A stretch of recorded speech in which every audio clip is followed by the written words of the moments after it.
सो जय हिंद defence aspirant. So this is our first series for rules. जिसने भी अभी तक आपके नाउन प्रोनाउन इंडिविजुअली चैप्टर्स नहीं पढ़ रहे हैं उसके लिए बहुत हेल्पफुल होगा। लेट्स से इन योर एफकेट और सीरियस एग्जामिनेशन 10 क्वेश्चंस अगर आपके एरर से आते हैं तो आई मीन बेट कि इससे तो आपके एटलीस्ट 6 to 7 क्वेश्चन तो पक्का ही आएंगे। तो this is like win win situation for you. अगर आपने ये देख लेते हो तो काफ़ी चीज़ आपकी क्लियर हो जाती है। और हाँ, यहाँ पे क्या हो गया, आपको मैं सिर्फ बता दूंगी क्या चीज़ें क्या होती हैं। और बहुत डीप में जाना तो you have to go through the chapter individually, but still I will try my best कि आप लोग को अच्छे से एक्सप्लेन कर दूँ। ठीक है, so without doing any further edu let's get started. तो हमारा पहला रूल है, that is everybody everything, nobody nothing, somebody something, anybody anything. जो ये होते हैं ना, ये होते हैं हमारे indefinite pronoun. What is indefinite pronoun? Which is not definite, है ना, जो निश्चित नहीं होते। लाइक मैंने बोला somebody killed my dog, तो that somebody can be a person और can be more than one person. But I am not sure कि एक बंदा है, दो बंदा है, तीन बंदा है, तो हम इसके साथ ना हमेशा सिंगुलर वर्ब लगाते हैं। ये याद रखना कि जो ये जो लिस्ट ऑफ द रूल्स है ना, इसमें मोस्ट ऑफ द जो रूल्स है ना ये बेस्ड होते हैं subject verb agreement. What is subject verb agreement? जब भी एज नेम सजेस्ट सब्जेक्ट हमारा हमेशा वर्ब से एग्री होता है।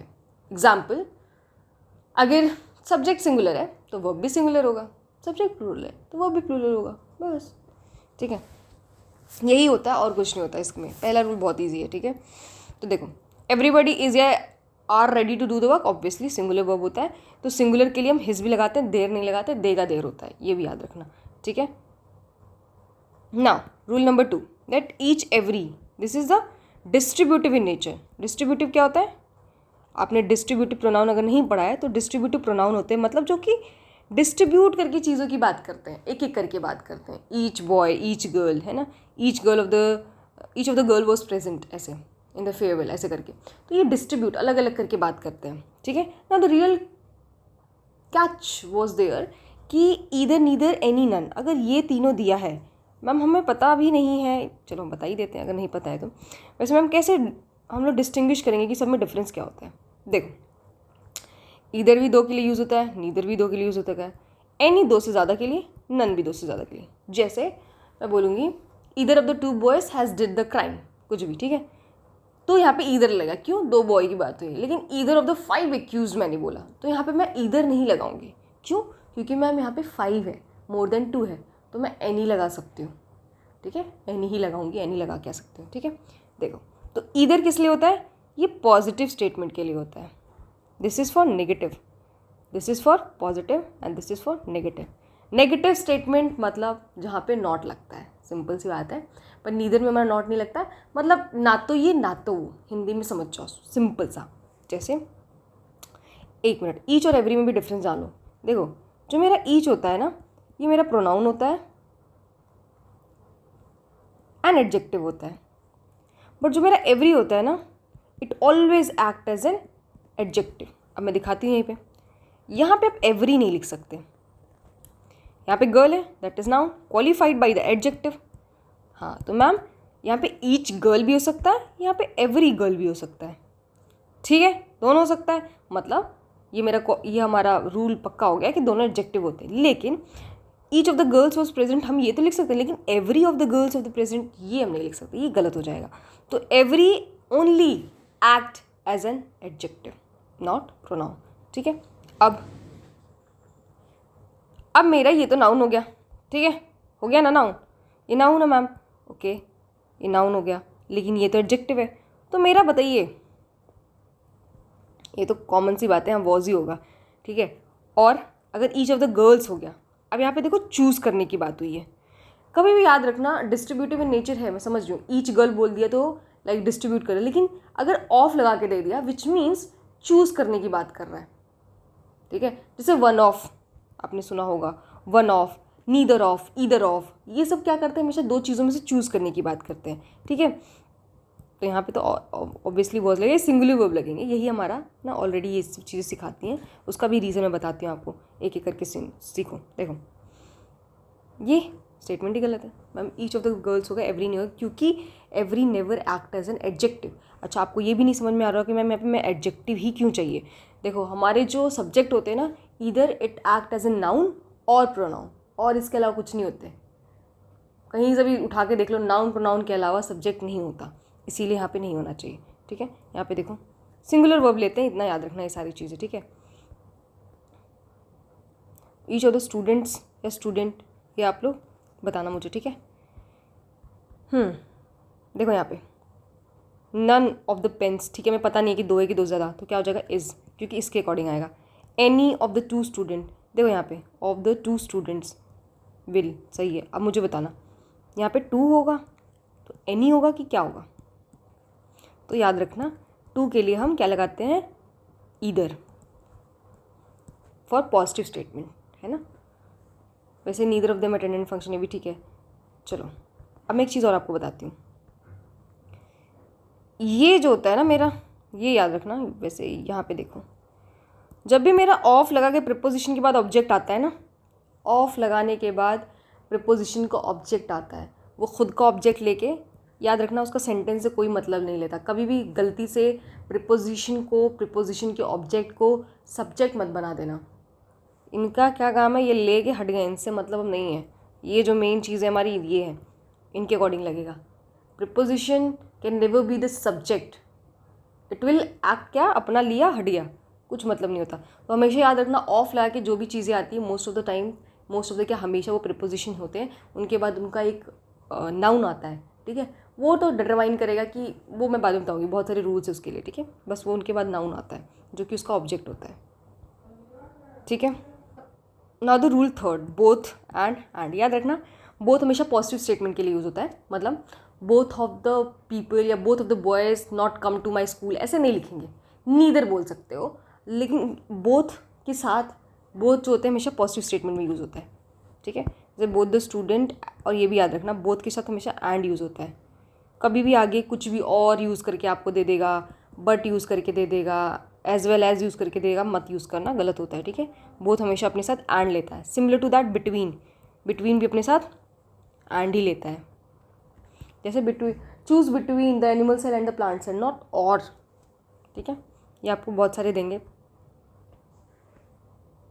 ठीक है, देखो यहाँ पे both of, neither of them went to the cinema, तो यहाँ पे हो जाएगा, ये तो सही है। ठीक है, लेकिन देखो बोथ ऑफ देम डिडंट, ये सब गलत हो जाएगा क्योंकि ये पॉजिटिव स्टेटमेंट में आता है। देखो ये भी गलत है, क्यों, क्योंकि अभी मैम ने पढ़ा, मैम ये ना नेगेटिव स्टेटमेंट में नहीं आता है बोथ। तो यहाँ पे लिखो neither, neither wife not the husband, है ना, were on the good terms. चल एक और याद इसमें देख लेना, और या नॉर। देखो either or, neither or, not only but also और nor, they are the conjunctions, ये कंजंक्शन होते हैं जो कि पेयर्स में यूज़ होते हैं। ठीक है, जो पेयर्स में यूज़ होते हैं। ठीक है, अब मुझे एक बात बताना, अभी हमने ईदर नॉर, नीदर नॉर ऊपर पढ़ा है ना, ये पढ़ा हमने। अगर ये अकेले आएंगे, मतलब इनके बाद कुछ ऑफ वगैरह लगा के आए, तो it will act as a pronoun. But जब ये पेयर में आते हैं तो ये क्या होता है, कंजंक्शन की चीज़। जैसे neither the colour nor the size of the clothes suit या सूट्स मी, तो याद रखना ये फॉलो करते हैं rule of proximity. What is rule of proximity, rule of nearness. याद रखना इससे क्या मतलब होता है कि जो भी इनके सेकंड वाला जो होता है, नॉट ओनली बट ऑल्सो, इनके पास होगा ना, जैसे यहाँ पे देखो इसके पास क्या है, ये, तो इसी के हिसाब से हमारा वर्ब लगेगा। Not only Ram but his friends were, सही है। Neither the scout leader no, या नॉर कहाँ गया, यहाँ पे देखो nor how to prepare them for the mountaining, ये भी देखना कि नीदर के साथ नॉर ही आए, ईदर के साथ और ही आए, और से भी स्टेटमेंट शुरू हो सकता है, कोई दिक्कत नहीं है। ठीक है, this is your fourth rule. ठीक है, ना द फिफ्थ रूल,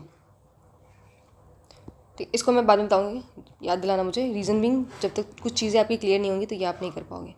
ठीक है, देखो अनलेस और अनटिल याद रखना। ठीक है, अनटिल टाइम के लिए होता है, अनलेस जो होता है कंडीशन के लिए होता है। दोनों कब यूज़ करते हैं, अनटिल एंड अनलेस तुम आओगे नहीं, मैं नहीं जाऊँगी, ऐसे अगर बोलते हो, इट मीन्स जब आप ज़्यादा किसी भी चीज़ पे एम्फेसिस देते हो, ज़्यादा भी प्रेशराइज करते हो, तब होते हैं। What is the parts of speech of these, until unless, ये जो होते हैं कंजंक्शन भी होते हैं,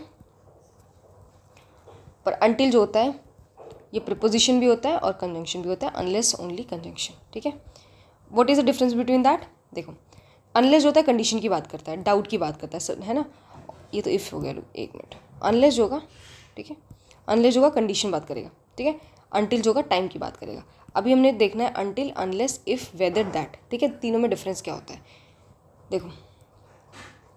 आई know that he won't come, मतलब आई एम सर्टेन। तो दैट का कब यूज़ करेंगे? जब हमें सर्टेनिटी होती है, ठीक है। You are very much sure, you have no doubt. Whether अपने साथ और लेता है, ठीक है। इफ़ अपने साथ और नहीं लेता, दोनों का सेम कंडीशन है। इफ़ भी डाउट के केस में यूज़ होता है, इफ़ भी हमारा किसके कंडीशन के केस में यूज़ होता है, दोनों के केस में। बस ध्यान क्या रखना है, वैसे यहाँ पे क्वेश्चंस नहीं दिए हैं आई गेस। ध्यान क्या रखना है, जब स्टेटमेंट पढ़ रहे हो ना और इफ़ लगाया है, वेदर लगाया है, तो आगे अगर कहीं और आ गया तो वेदर ही चूज़ करना। अगर नहीं आया तो दोनों सही है, वैसे आपको ऐसा कुछ देगा नहीं, ठीक है। लेकिन और लगा के आगे दे दिया सेंटेंस में, तो आपको वेदर ही चूज़ करना, क्योंकि ये पेयर में यूज़ करने वाले है ना। दूसरी चीज़, जो इफ़ होता है मेरा, ये डाउट भी दिखाता है और कंडीशन भी दिखाता है। एक मिनट, ये मेरा कंडीशन के सेंस में भी यूज़ होता है और डाउट के सेंस में भी, ठीक है। देखो, कंडीशन के सेंस में विल नहीं लेता है, डाउट के सेंस में विल लेता है। अब पूछोगे कैसे? बहुत लोगों ने बहुत बार सुना होगा कि मैम इफ़ के साथ तो विल नहीं लगाते फ्यूचर टेंस ना। जैसे मैं बोलूँ I don't know, low short form में लिख देते हैं, I don't know if you will come और नॉट। पहली बात यहाँ पे और आया, तो यहाँ पे वेदर हो जाएगा, है ना। अब चलो, I don't know if you come, मतलब मैं अनसर्टेन हूँ कि तुम आओगे कि नहीं, ठीक है। अब बताओ, इजंट, इसका मतलब ये नहीं लग रहा देख के कि डाउट है, उसको सर्टेनिटी नहीं है, तो यहाँ पे विल सही होगा। कंडीशन की केस कैसे हो जाएगी? जैसे रेन होने की प्रोबेबिलिटी हो जाएगी, है ना। इफ़ इट विल रेन्स, आपने सुना होगा, इफ़ इट रेन्स, यहाँ पे आप विल नहीं लगा सकते, ये चीज़ याद रखना। यहाँ पे आप विल नहीं लगा सकते, ये गलत हो जाएगा। If it's rain I won't come, वही वाई वोंट का मतलब होता है I will not come.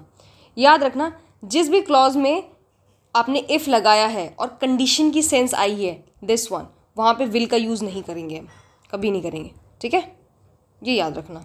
Sorry for my handwriting, hotchpotch हो रही है थोड़ी, ठीक है। और अनटिल टाइम के लिए, अनलेस कंडीशन के लिए। अनलेस देखो कैसे हो जाएगा, अनलेस या until he works he will not succeed, जब तक वो काम नहीं करेगा। तो यहाँ पे कंडीशन की बात हो रहा है, टाइम की बात नहीं कर रहा, तो यहाँ पे अनलेस हो गया, ठीक है।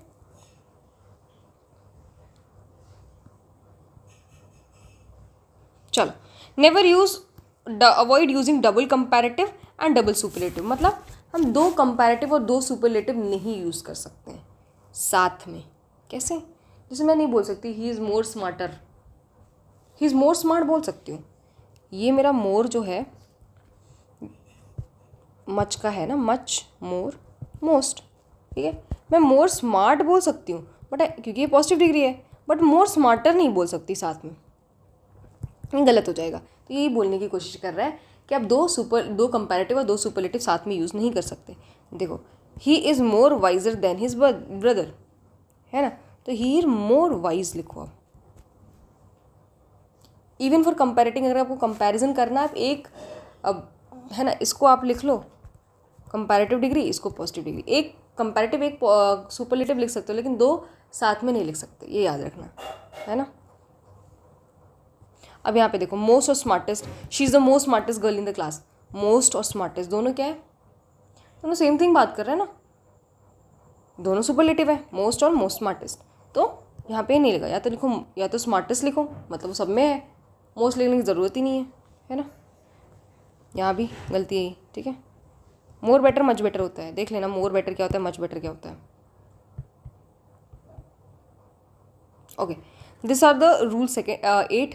ये क्या है, जब हमारे वर्ड में कंपैरेटिवली रिलेटिवली आते हैं तो ये हमेशा पॉजिटिव डिग्री लेते हैं। Reason being comparatively and relatively अपने आप में ही कंपैरिजन करते हैं किसी चीज़ की। जैसे the weather is comparatively hot, मैं हॉटर नहीं बोलूँगी, क्यों? क्योंकि मैं कंपैरिजन ऑलरेडी कर रही हूँ प्रीवियस डे से, इसीलिए। तो ये याद रखिएगा, ये सारे वर्ड्स थोड़े से हैं, ट्रिकी हैं, बट अब देख लीजिएगा, ठीक है। देखो यहाँ पे, the train is relatively slow, ठीक है।